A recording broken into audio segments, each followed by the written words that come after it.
Gavin, thanks for taking the time, dude.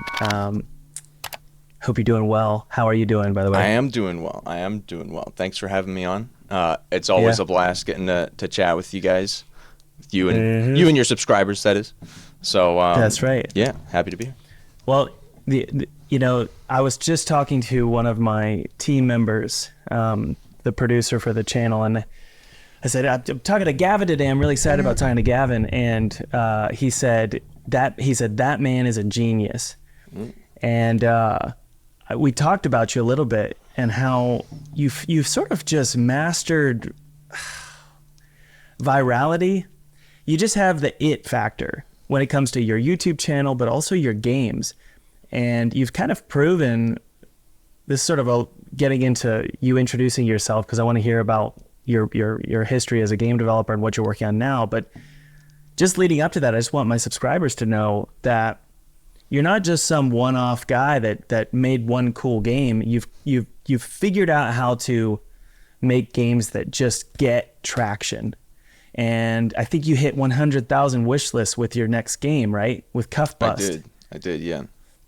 Yeah, so you figured it out. You figured out a formula or something. I don't know what you figured out, but it's brilliant. Well, we'll definitely get into it. We'll definitely get into it. Yeah, I want to talk all about that. So anyway, what games have you made in the past, and what are you working on right now? Sure. Also, first off, I'm very flattered by the intro. Thank you. Thank you. You bet. So past games, the most notable one that people would know would be Choo Charles, which I released about a year and a half ago now, or 2 years ago, which did very, very well. Ported it to consoles recently. I also did a bunch of other smaller free games and one called My Beautiful Paper Smile. But Choo Charles is kind of the first one that really blew up and was actually like legitimately profitable. And now I'm working on Cuff Bust, which is a multiplayer prison escape game where you and your friends try and work together to break out of prison. It's very colorful, it's bombastic, it's very over the top and just weird, and lots of goofy humor and stuff, sort of in the same vein as stuff like, Minecraft Prison Break or Gmod Prison Break, Counter-Strike Prison, Roblox Prison Escape games. It's kind of trying to, take that same sort of essence, that same vibe, and put it into like a standalone Steam game. Right. So yeah, that's kind of what I'm doing and have done. And you've been working on that for a year, sort of in secret? Yes. It's the longest that I've worked on a game without talking about a game. So it's been just about a year now that I've been working on Cuff Bust, and just announced it a couple weeks ago. Hey friend, I want to see you succeed as a game developer. I want to see you make a full-time salary as a game developer. See, the thing is, most game developers don't know how to actually make money with their game, and believe it or not, you can actually make a full-time salary with just a demo. I've done this 3 freaking times, and I'm going to teach you exactly how to do that. Make a full-time salary with just a demo. Click the link below. It's a webinar, totally free, no gimmicks here. Check it out, watch the whole thing. You're going to learn a ton, and you're going to learn how to make 6 figures with just a demo. So people who are listening, they can please, guys, support Gavin for taking the time to give his advice and just talk to us, and wishlist the game below. I think that would mean a lot to him. It would. Add on to that 100,000. Not that you need it. I'm very jealous, by the way. I'm very jealous. So, but I do. I'm so happy for you and so excited for you. So okay. So first off, why did you wait a year? What was that like, making a game privately like that? Did you have moments? There's a lot of questions here. Did you have moments where you felt like maybe I do need to post about this and start getting wish lists now? Yes, and no to everything.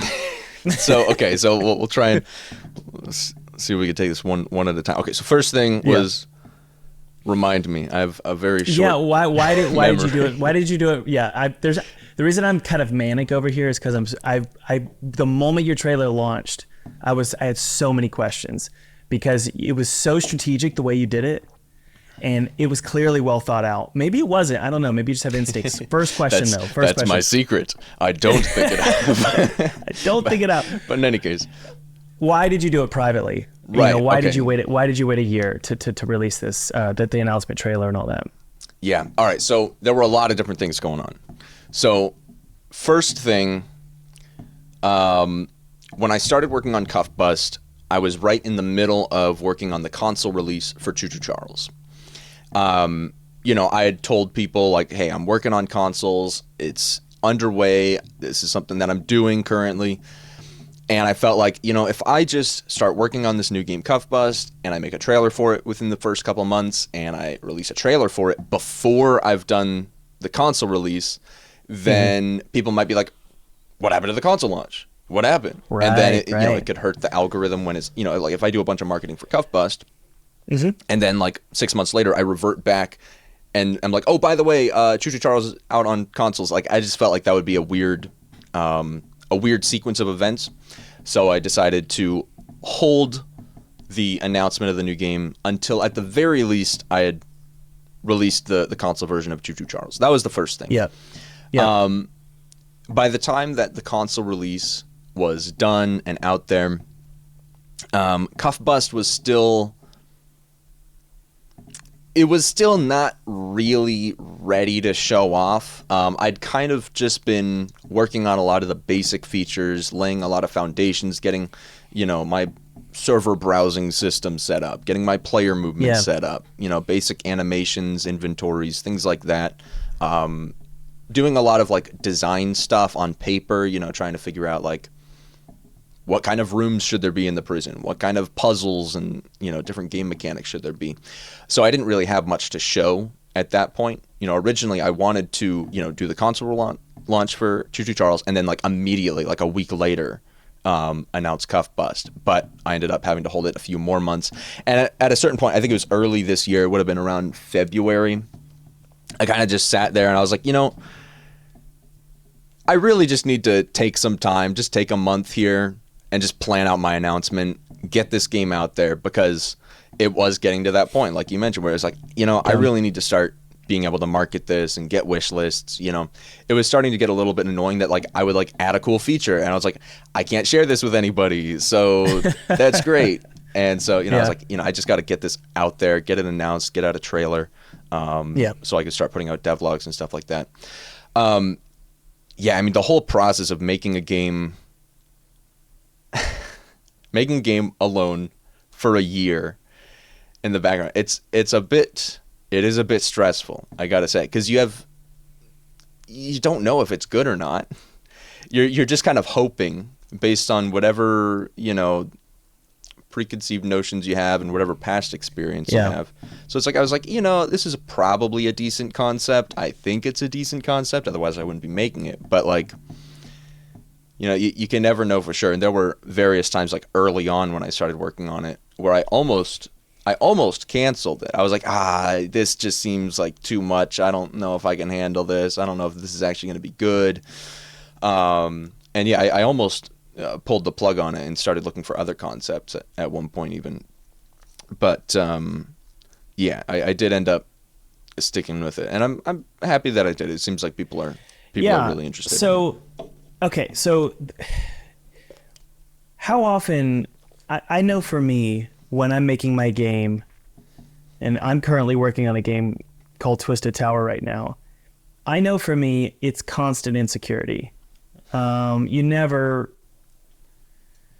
You just never know. You never know how it's going to perform. There's always the financial side of things, which is like, I hope I make some money. It would be great to make actual money to like continue making games and to live on and, build wealth and all that. Right. But there's also the side of like, well, sure, it might do well, but what about the reviews? What if we get bad reviews? What if my reputation is, I personally worry about my reputation because I always release games that get very positive. They always do very positive. And so this is my third game and I'm like, man, what if it gets mixed reviews? Because it's my first person shooter. There's a ton of fears. And so I find myself reaching out to you, reaching out to David Whaley, he's the creator of The First Tree, reaching out to my publisher, asking my team, hey, what do you think about this? What do you think about that? What do you think about this? So I'm always getting feedback. And I was thinking this week how I wish that I had the confidence I had when I was younger, when I was just making games, not thinking about the money, not thinking about the reception, just making whatever I wanted. And so my question for you is, you're making a game a year in private. Did you feel insecure, and did you get feedback from people you trusted, or did you just go with your gut? Yeah, I mean, I do have, some developer friends that are, good at what they do. They have good ideas, and they can give me honest feedback. And they could tell me, like, if I could show them something, they're like, oh, this is shit. Like, go back to the drawing board, please. And so, I do have people that I can share stuff with, but it is very different, showing stuff to like a group of like 3 or 4 people and showing it to millions of people online. It is a completely different level of I don't know, of just, you put stuff online and people just start picking it apart, and it's like you have no idea what the general consensus is going to be when you do something like that. But how have you felt the consensus has been for Cuff Bust? It's been very good, honestly. Better than I was expecting. Some of the big fears that I had going into the announcement for it, I mean, the biggest one was simply that I had Choo Charles, which did really well, and it was a horror game, single player horror game about a spider train. At the end of that game, there was a cutscene that like kind of it didn't exactly say like, oh yeah, there's going to be a sequel, but it hinted that like, oh, there could be a sequel. Right. So I was really worried that like, if I announced anything that wasn't a sequel, that people would just be pissed, especially something that isn't horror. So, that was my biggest fear, and thankfully people seem really on board with it. Even, like the big Choo Charles fans are like, oh, okay, like the Cuff Bus is actually kind of cool. Like I'm down for this. I would have liked the sequel, but this is good. So, overall the consensus has been very positive. People seem really on board with it, and I couldn't be more pleased with that. That was my biggest fear with it. What let's talk about idea generation. Sure. Coming up with this idea. You mentioned earlier, well, okay, a little bit of context here for my audience. Whenever I actually did this to you 3 days ago, I just reached out to you and said, I told you some ideas I had for different games. And my goal with coming up with games is always to have, you can explain it in a sentence, maybe 5 words, you can explain what the hook of the game is. And so I gave you my ideas, and you were honest enough to say, hey, I just want you to give you some advice here. Please be patient when you're coming up with your ideas. Don't rush to create the idea. Be patient with it and make sure it's truly a good idea, right? That was such good advice, and it was painful for me a little bit because, you can, and you mentioned this to me, you can get it, Thomas, you can get attached to ideas. Don't get attached to them. Just choose the one that can please, you didn't say this, but I took it as whichever one pleases as many people as possible and you can passionately create, choose that one. Right. And so my question for you is, like, how did you know that this idea was going to work? Or did you know this idea was going to work? Yeah. Well, I'll say right up front, I don't think you can really know an idea is going to work, because there were times where I really didn't, where I genuinely thought that it wasn't going to work. So I guess I'll kind of just quickly go through the timeline of like how I came up with the concept and how I decided I guess I'll start working on this. And I think we should side note really quick, because a lot of people are probably thinking the game's not out. How does Thomas or Gavin know it's good? True. What we're talking about is marketability right now. Yeah. We're talking about, holy crap, Gavin got 100,000 wish lists. How did he know how to do that? Because you only do that with a good idea, and you only do that with a really good trailer. And so that's what we're talking about. We're talking about the process of creating a prototype and something that can go viral. And you did that, and you've done that multiple times. So go ahead. Sort of. I will say, when it comes to like the trailer and the virality of this one, and I guess that'll probably be something that we touch on more a little bit later. But just real quick, like Summer Game Fest was probably the biggest reason for that. This game hasn't really gone viral yet. Hasn't really gone viral. But relative to the people listening, though, it has, because I look at your devlogs. People would kill for 100,000. I think it's mostly within just my existing audience, but sure, to an extent. I mean, yes. but how do you feel like you were able to get a significant amount of wish lists from your own audience? I mean, yeah, probably 10 or 20,000. It would be kind of my estimate. I don't have specific stats, but that would be kind of my guess, because it hasn't gotten. Yeah, the devlogs haven't done nearly as well as my Choo Choo Charles devlogs. Sure. Well, then let's definitely get into that when we can. Yeah, how you got into the festival. In any case, so with the concept stuff,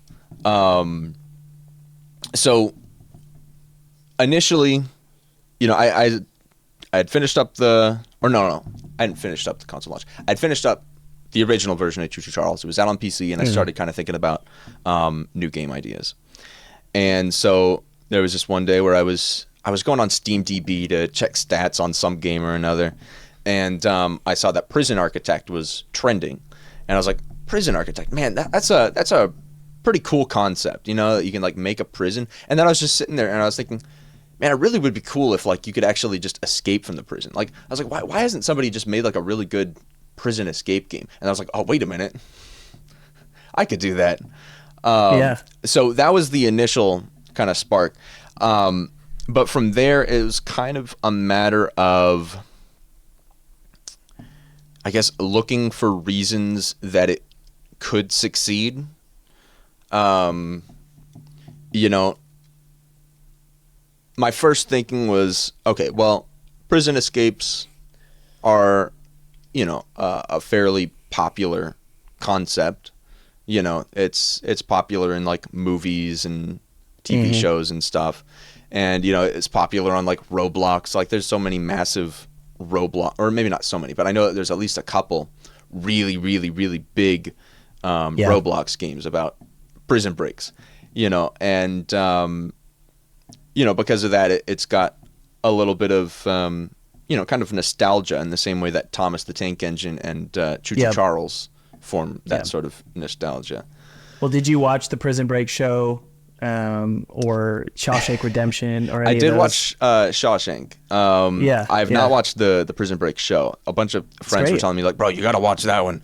That's a great one. But I just the first season. After that, that's what I was hearing. Yeah. Once they break out of prison, then it's not fun, which should have been obvious. They should have never let them break out of prison until the final episode. But in any case, so it was kind of just looking for reasons that it would succeed. So things like that seem like, okay, it's popular over here.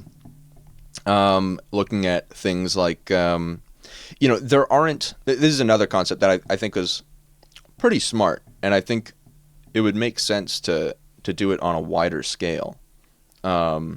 So there's this other game called A Way Out, and it's sort of a double A, maybe kind of triple A. I haven't looked too much into the developers, but it's a multiplayer prison escape game. I think it's split screen, where you have two players and you work together and you try and break out of a prison. Oh, it's EA. Yeah. And it did. Like from our perspective as indie developers, solo developers, or just general gamers, it's probably made tens of millions of dollars. Yeah, and so we look at that. And it's like reviews on Steam. Yeah, so we look at that and it's like, wow, that's insane. That did so well for EA. $10-20 million. That's probably not that much. That might be like just barely breaking even. Yeah. So there are certain concepts that I think they're not quite big enough, they're not quite profitable enough that like a AAA company could go and put like $100 million behind it and then be super profitable with it. Like it's concepts they're not gonna hit quite that high of a ceiling. But for indie developers, people like ourselves, we might be able to take those sort of failed AAA concepts, do it on an indie scale, and be able to kind of pick up, some of these like larger crumbs that, AAA studios don't really see enough value in, but would be super valuable for people like us. So, So I was looking at games like that and seeing that it was moderately successful, but there still wasn't anything that kind of fit sort of that more like lighthearted, bombastic. Sure. Like it's a Way Out is a very serious, kind of a gritty. It's a AAA campaign game. So when you say create it, but in an indie scale, I would really love for you to break down what you mean by that. Obviously, it's a budgetary thing. It's just right. That not would be a lot kind of the money. main thing. Yeah, and what does that mean in terms of production, right? In terms of assets, in terms of mechanics, what do you mean by that? It really just means simplifying. That's the biggest thing. Obviously, as solo or small indie studios, we don't have the people or the time to make 100 individual photorealistic characters with mocap animations. We can't do that. That's a nice start. So instead we make a single Jalian model that's kind of stylized with goofy animations, and everybody plays as the same Jalian character, and then like that simplifies it a lot. That cuts the time and budget down by that's probably like an easy $500,000 off the budget, probably an easy 6 months of development time cut down. Keeping the prison smaller, simpler environments, making use of assets, being okay with things looking not perfect. That's one of the things when you're making commercial games, you can't do everything to the highest, possible quality, because pretty much any competent solo developer is probably capable. Like I could probably, if I spent enough time on it, I could make a AAA quality character model. I could do that, but it would take me 8 months. So it's like every developer is capable of making really, really high quality stuff, but you kind of just have to decide how much time you actually want to put into your project, and just be okay with certain things being just not that great. Like getting it to a level that's competent and, maybe, I don't want to say like above average, because then people start, comparing too much, and it's like, at a level that you're comfortable with, I guess would be the main thing. Well, how do you triage that? It's like, I've compared, in my own mind, I compare indie game development to being like the emergency room in a hospital, where it's like, you really do have to triage what's important and what's not. What comes through the door and what you work on is emergent, or it's very important, or it's high value, right? Now, the question is, a lot of game developers, people listening right now, they focus on what they like and what they enjoy making and what they want to spend their evening working on. Especially for hobbyist game devs, they're going to be triaging what they like, not what's important. Mm-hmm. And so my question for you is, when it comes to scaling down and not making a Prison Break game like A Way Out, how do you scale down and decide the spoon is very important, the soap is very important, the sewer is very important? How did you decide that? I will first make a quick distinction. We've got the features that you as a developer want to add, and the features that are important to players, or that'll make a difference in the game itself. I do think it's very important to have some time, like take a set amount of time. Maybe it's like 10% of your time or 20% of your time, and put that towards features that you really like. Be careful not to overdo your budget, right? But I think it is important. At least for me, I like doing this. If you're trying to be really, really businessy, then you might just want to ignore that entirely. But, there are features that I just think would be cool that probably aren't adding that much to the game. Yesterday, I spent the entire day working on a vending machine. Just putting a vending machine in the game. It's not necessarily a monumental feature. Yeah. But I like vending machines, bro. I mean, is it part of the economy, or is it just for fun? Kind of, yeah. I mean, you can go up to the vending machine and put coins in it to get different items out. So it's a thing that has a gameplay application. But it's not like the craziest thing in the world. So Yeah. I think it is good to take some time to do some interesting stuff just to make sure you are still enjoying working on your project. But Right. beyond that, majority of the time should be spent on the most important things. Kind of the way that I generally try and think about it is if I don't include this feature, will people write a negative review saying that I should have included it? And if I don't include this feature, will anybody notice that it's not there? Yeah. I don't know quite how to explain it in a Well, that sounds like it could make a lot elegant of way, people but, like, paranoid.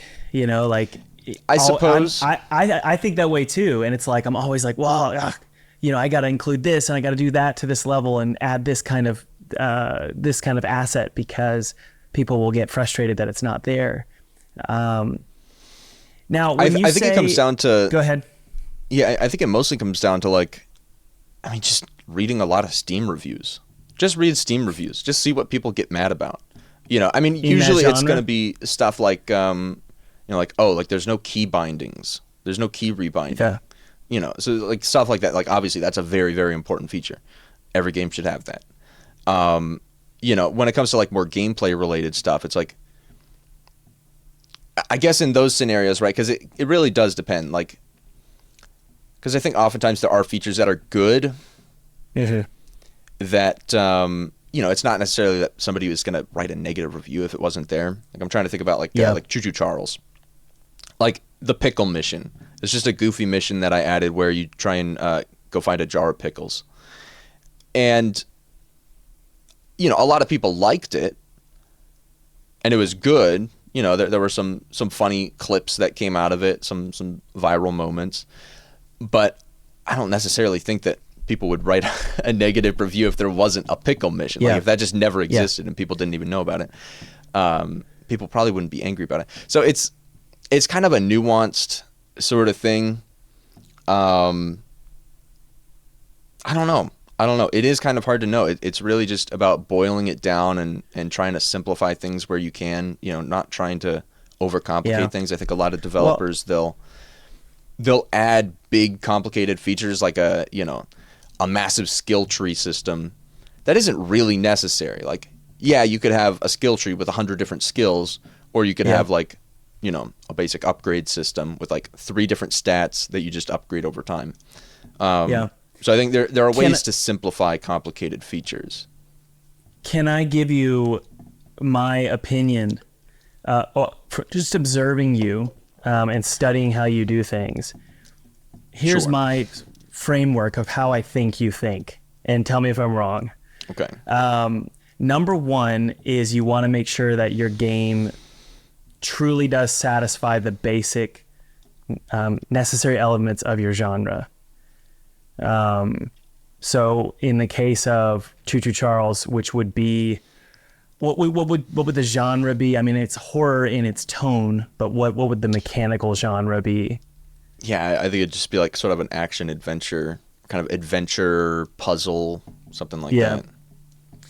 So number one, you've and this is true with Cuff Bust as well. You've distilled down and found the necessary components of your genre so that you hit those and you don't get bad reviews, right? Number two, though, maybe you do this subconsciously or maybe you don't do it at all. I don't know. But number two is you have a way of focusing very strong on meme-worthy moments. When I watch your trailers for your games, it's pretty much every 5 seconds there's something that makes you smile, something that makes you laugh, or something that you could clip and make an animated GIF from and post on Reddit. Is that intentional and is that true? I think it's like it's semi-intentional. I don't know. I mean, like, obviously there's certain things where it's like I'll go and, when I'm planning on making a trailer, like with Cuff Bust, I'll list out like, all the different shots that I want to try and hit, all the different like features that I want to show off in a trailer. I guess like I'm not really being super specific with like how I'm like pacing things out necessarily. Yeah. I guess it's kind of just like when I'm working on a shot for the trailer, you know, I'll be like, okay, I want to do a scene showing up, you know, because it's like if you're making a trailer, you want to show off a handful of different environments. So it's like, okay, I want to do a shot in the showers. What could we do that's kind of interesting in the showers? You pick up a soap bar and there's a naked Jalian. All right, cool. That's kind of funny. It's like, I guess it's just kind of natural, like when you're putting a little bit more time into like planning out each shot. You know, if you're taking a little bit of time to kind of think things through, then you can kind of just come up with like okay, what would be kind of interesting, slightly, I don't know, just not necessarily more appealing, but just more eye-catching than like you would normally just see like, oh, a player running through a bathroom. I don't know. It's a little bit hard to explain. I don't really know where that stuff comes from, because honestly, like, and I guess this might just be because I've watched through the trailer like a million times at this point, but like with the Cuff Bus trailer, I don't like, there's a couple moments that I think are entertaining. Like the Jalen smoking weed at the end, I think that's funny. I think the shower scene is funny. But like the rest of it, I didn't necessarily. Yeah, there's like 6 things, man. Like the moment I saw it, I was like, bang, bang, bang, bang, like beating the cops. Yeah, see, like that's one that like I didn't even intend to going be into a sewer, funny. blowing up a toilet. Dude, my 3-year-old son watched that trailer 3 times. Bro, I've heard that. I've heard that from moment. a handful of people with young kids. The young kids seem to really like. Yes. Not sure that's a good thing. There's a lot of. I think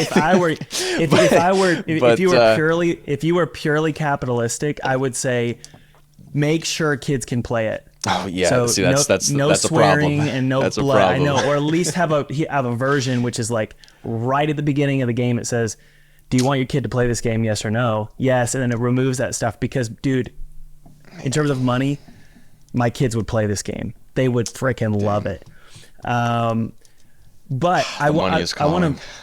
It's tempting, Thomas. I know. I'm making notes, but I want to clarify something that I found very interesting, which is, to you, you know, the idea of cutting together a trailer and being precise about what you like, writing out what you want in that trailer.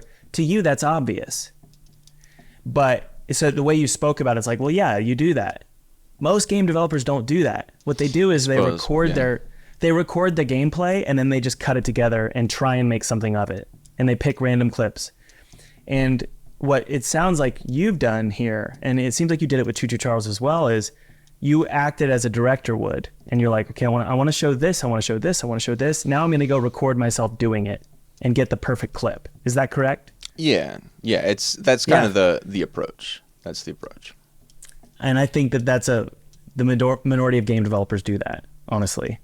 So I think that's really, really important for listeners right now to realize that if you want to make a great trailer, don't make a 5-minute story trailer or like some random clips. Instead, write out exactly what you want to show and make it short, right? What was it, a minute and a half? Almost 2 minutes. I want to say like 158, maybe 148. Yeah, pretty short. And I would say 20 seconds of it is just sort of a VR type. It looks like it's VR, smoking weed, right? Which is great. It's great. Okay, so how did you get into Summer Game Fest? That's a big big question mark for me. Yeah, so you don't have a publisher, right? No, I don't. I'm still self-publishing. So Summer Game Fest, that was a pretty big deal. That was a really big deal. Yeah, dude. Yeah. I got a text from my neighbor. My neighbor said, because he follows my channel and your channel, and he texted me and he said, hey, your buddy Gavin just did the unthinkable. And I was like, what? Unthinkable. Damn. How did you do that? I didn't know how you did it. I was so mad. I was so jealous and so mad and so happy for you. That's a lot of emotions, but there's a lot of emotions, yeah. So, oh man. So it was earlier this year. It was right after I'd kind of decided, okay, I need to start working on a trailer. I planned out the trailer. started working on getting shots for it and editing it together and all that. And I was getting to the point where it was close to being done. I had probably like another week's worth of work on the trailer, and I was planning on announcing the game just on my own channel and my socials, I think like at the end of the month. So it was like a couple weeks out. I was planning on announcing this thing. And I got a message from Jeff Keighley, the guy who runs the Game Awards and Summer Game Fest, and he was just like, "Hey, I saw that you're working on a new game." I still don't exactly know how he found out. I haven't asked him. But, I'd been posting teasers on like Twitter and YouTube saying that like I'd been working on a new game and posting like really, really cryptic like screenshots and stuff.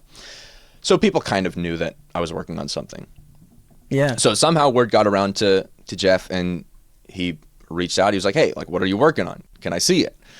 And so I was like, "Yeah, I've actually got a trailer that I've been working on." So I showed him that, and he was like, "Yo, this actually looks really cool. Do you want to be part of Summer Game Fest?" And I was like, "You sure about that?" I mean, sure. Yeah, I'd love to. So we talked through it, got the contract set up. Jeff is awesome. He's an absolute saint. I can't say enough kind things about him, because I mean, everybody's probably seen the numbers. I don't know for sure if they're real because I didn't hear the actual numbers. But normally, it was a lot. You'd be charged hundreds of thousands of dollars to show a trailer at Summer Game Fest. He did not charge me. He gives out a handful of free spots to indie developers and solo developers each year. That's crazy, and man. One of those spots that he decided to give out, he gave to me, and I cannot thank him enough. That is nuts. Massive appreciation. I was in I think I was in the Game Awards. Oh, really? That one was exciting because that was hosted by Mark Hamill. And so I got to see Mark Hamill like say, "Hey, turn to the screens," and then they played my game. But what they did was, the reason I bring this up is not to flex, but to say you got a full feature, whereas mine was more of like a documentary about Unity games, and it featured my game. And that was really, really cool. But for you to just nope, we're just going to show the trailer, and for Jeff to do it for free, that's absolutely nuts. It was pretty crazy. Wow, dude. So you feel like that was really, really impactful for Wishlists, and yes, and that was undoubtedly the biggest driver of Wishlists. And it's like the only reason that happened at all is because Choo Charles came out, it did well, and some of these folks in the industry had taken notice, and they're like, "Oh, hey, this guy makes some moderately interesting stuff. At least he's, maybe it's not amazing, but like he's thinking outside of the box. Maybe his next game will get some views or something." So here's my word of advice: anybody that wants to get into Summer Game Fest, just be just be successful already. All right, I might need to cut that part because that sounds cocky as hell, but like it's not cocky. Gavin, it's not. I don't know what to say. It was really I was gonna ask right you. place, right time. It all just happened to work out, and I'm still a bit in disbelief at it. But that event was really big for Wishlists. So I'll give a little bit of context on like the Wishlist numbers and stuff regarding that. So when I announced Choo Charles, in the first 2 weeks after it went viral, I gained about like 85,000 Wishlists in the first 2 weeks. Cuff Bust did 100,000 Wishlists in 1 week. The peak most wishlisted day for Choo Charles, it gained like 14,000 Wishlists. Cuff Bust had 2 days where it went 28,000 and then 30,000 during those first day and the day after the event itself. So it's and after that, because it's like the live event, that's shown to millions of people live. So all those people go and they check it out, and then after that, you see it drop off exponentially. It seems like my own devlogs have not been, pulling quite as much attention and traffic to it, which I kind of expected. I was kind of anticipating that Cuff Bust would be a little bit more difficult to to market than Choo Choo Charles, because Charles, it's very eye catching. It's like, oh, spider train, and you're shooting it on a train. Like, it's very instantaneous, like, and really, really, really crazy. Cuff Bust, it's a little bit more muted across the board, but I think it's there's better gameplay around it. So I think once people actually play it, it has the potential to do, as well or better than Choo Choo Charles, I would hope. So I'm kind of substituting the quick attention and virality for hopefully more longevity after launch. But yeah. So sorry, go ahead. I was going to ask you, so Choo Choo Charles has more virality than Cuff Bust. Yeah. But Cuff Bust, because of your success with Choo Choo Charles, you feel like Cuff Bust got the correct audience at Summer Game Fest. So even though it's not necessarily as viral on your channel, you got that, and it wasn't a lucky break. It was more like you just had a successful game prior, right? Right. Yeah. I mean, there were a lot of factors. There were a lot of factors that all kind of lined up pretty well. Like, obviously, yeah, if I hadn't done Choo Choo Charles, I wouldn't have gotten the Summer Game Fest placement. But it was still, there's 100 other developers that probably would have, been perfectly qualified to get that spot. So, yeah, I don't know if I would necessarily say that Summer Game Fest was the right audience. I mean, basically, because it's like with these like bigger shows and events, you're getting a pretty mixed crowd. There's people that are just there because they want to see Hollow Knight, and that's it. Or there's people there that just want to see GTA 6, and that's it. So, you don't really know who's watching and what kind of game they're into. But getting a push like that was a good substitute to going viral. Right. Because it's a lot of eyeballs, guaranteed eyeballs all at once. So, okay. Yeah, definitely useful. Okay. Very good. Okay, so let's move on to production here. Sure. There's a lot of questions. Multiplayer. Let's talk multiplayer. Multiplayer is terrifying. It is. Because multiple reasons. Firstly, production is, you either got to figure it out on your own or use some kind of built-in system with Unreal or Unity. I think Unreal has better multiplayer options. I'm not sure. We'll talk about it. But what is it about multiplayer that makes it challenging? You're dealing with a whole new dimension. It's like that's the best way to describe it. You're going from 3D to 4D. You're dealing with time, latency between players. You're dealing with players interacting with other players. It's like it gets very. It almost feels very meta and like paradoxical, right? In a way. The way that the logic works. And not to say that it's impossible or anything. If you want to make a multiplayer game, go for it. Plenty of people have done it. I'm doing it, right? It's not impossible. But it is a very time-consuming process. And it's a whole kind of a different way to think on programming and stuff that I wasn't exactly expecting. The ways in which you program certain events are, you got to take different, completely different systems into account. There are certain systems that just don't work in multiplayer that would work in single player. So there's more specific segmented ways that you have to do things. Right. Yeah, it gets complicated. Yep. Well, that makes me lead on to my next question here, which is, are you committing to solo development for this game, or are you eventually going to build out a team? I think, I wouldn't say I'm committing to it. I'm planning on doing solo for at least until it releases, I think. Not saying I wouldn't hire on people at some point. I've certainly considered it. I think it could make sense to hire on people towards the end of development or after. But probably it would make the most sense towards the end of development so that I can kind of get people integrated before launch. Yep. So that, Yep. we could try to put out more updates, more content, more, I don't know, cosmetics and items and stuff like that, and try and keep it alive for a little bit longer. But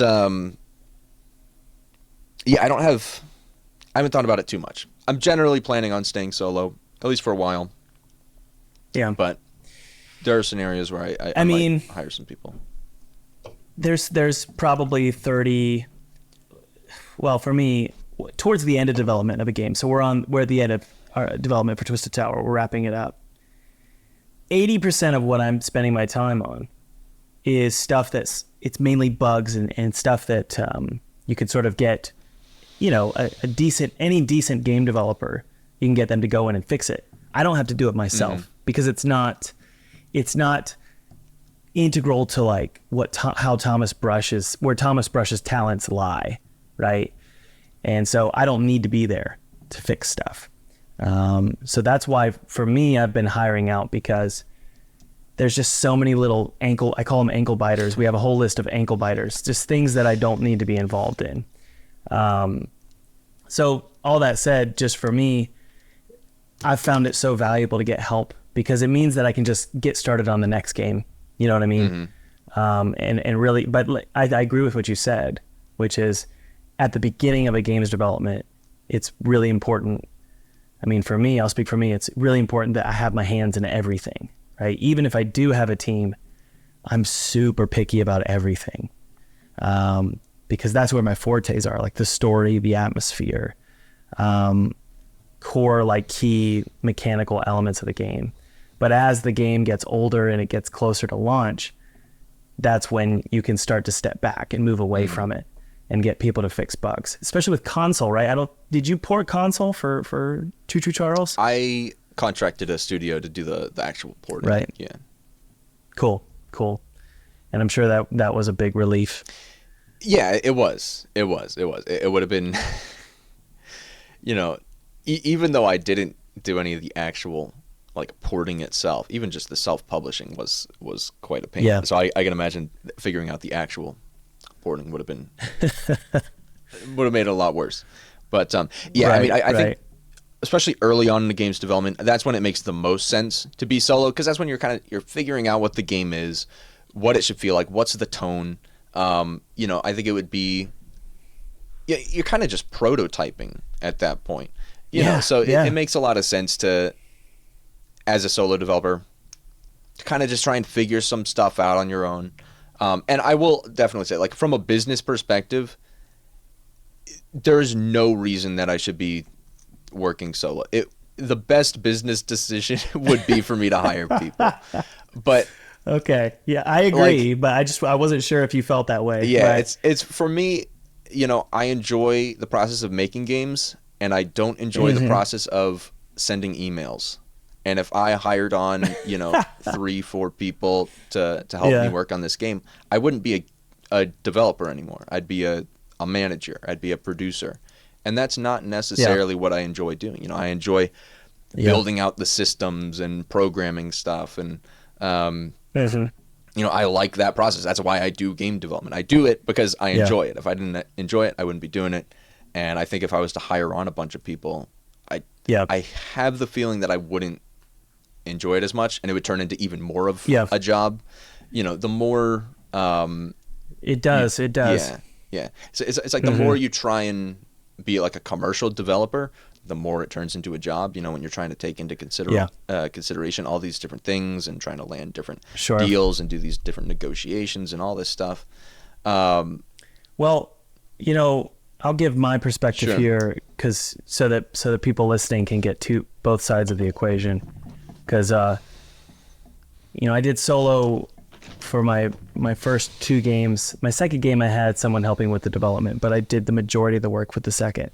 The third one, I'm in exactly what you just described, which is that manager role, or at least that's the risk. Now, the real word is director, assuming that's actually what you do. A lot of studios end up not really having any direction at all, and it's all just management of resources, and it's not very there aren't a lot of good ideas floating around because there's no director behind the game. The devil's advocate here is it's not that you are only sending emails. It's instead you're going, hey, here's what I want the spoon to look like based on my other models I've done. Can you just get the spoon done? And I'm going to work on, the prison cell. Hey, I really need like a shader that can block out nudity because I think it'll be really funny. Can you create that shader for me? So it's you having an idea and then you're like, well, I don't need to spend 2 hours on this. I just needed to generate the idea. That way I can focus on what I'm really gifted at, which is like, I'm going to do a really awesome helicopter model or flip an asset. And I'm going to have my team members focus on things that aren't necessarily integral to the game's look and feel. So I found that really helpful. And one of the things that I was worried about with Twisted Tower is that the game wouldn't look like me if I got a team. Mm-hmm. But as we're wrapping up development, I can look back and go, this looks very Thomas Brush, and it looks like all my previous games. It's got that moody, Tim Burton, creepy feeling. And it ultimately comes down to just being able to direct a team and say, here's the vision, and here's what things need to look like. But you're right, it's a lot of management. It is a lot of management. And my goal is to never fully get into the manager role, but instead primarily stay in the director seat and the director chair, right? And it's difficult to do that because, for me, I'm constantly thinking about, the budget, because everybody's getting paid. I'm managing communication with my publisher. We're managing marketing. And there's a lot of meetings. And you find yourself, spending 60% of the time just doing business admin work as opposed to the creative side. So there's a risk there for sure. Yeah. It is a risky thing. I can tell you this though, this game wouldn't have gotten done if I didn't have a team. So for me, it's just a necessary, I wouldn't call it a necessary evil, but it's a necessary difficult sort of pill to swallow, which is I can't spend 7 years making this game alone. I just can't do it. I'll go crazy. So I'm going to need to, for me personally, I'm going to need to accept that sometimes there's just management work that needs to be done. Sometimes it's just communicating with a team. And I need to be willing to accept that for the greater good, which is the game gets done in 2 years. It's a 6-hour or 5-hour experience. It's a strong narrative, strong story. And it's because I was willing to bite the bullet and manage, Right. But it's not for everybody. It's not, but it can be hard. Yeah. So yeah, it seems like it's someday I feel like I'll probably have to dive into that and figure out how to manage people and work with employees and stuff. And again, that would be the smartest thing for me to do right now. But it's just I just don't feel personally ready for that at this point. So someday maybe. For sure. Well, that's super inspiring, dude, that you're willing to keep doing solo development, and I'm really impressed with Cuff Bust. Like I said at the beginning of this call, right when I saw that trailer, I thought this guy's a genius. I think it's great. Thank you. I appreciate it. So to the people listening right now, Wishlist Cuff Bust below to support Gavin. Gavin, is there anything else you wanted to say as we wrap up? Not particularly. Subscribe to Thomas. Yeah, there you go. That's it. All right. Thanks for listening, guys. Thanks for chatting, Gavin. That was fun, man. Absolutely. Thanks for having me. Hey, friend, I want to see you succeed as a game developer. I want to see you make a full-time salary as a game developer. See, the thing is, most game developers don't know how to actually make money with their game. And believe it or not, you can actually make a full-time salary with just a demo. I've done this 3 freaking times. And I'm going to teach you exactly how to do that. Make a full-time salary with just a demo. Click the link below. It's a webinar, totally free, no gimmicks here. Check it out, watch the whole thing. You're going to learn a ton, and you're going to learn how to make 6 figures with just a demo. Cheers.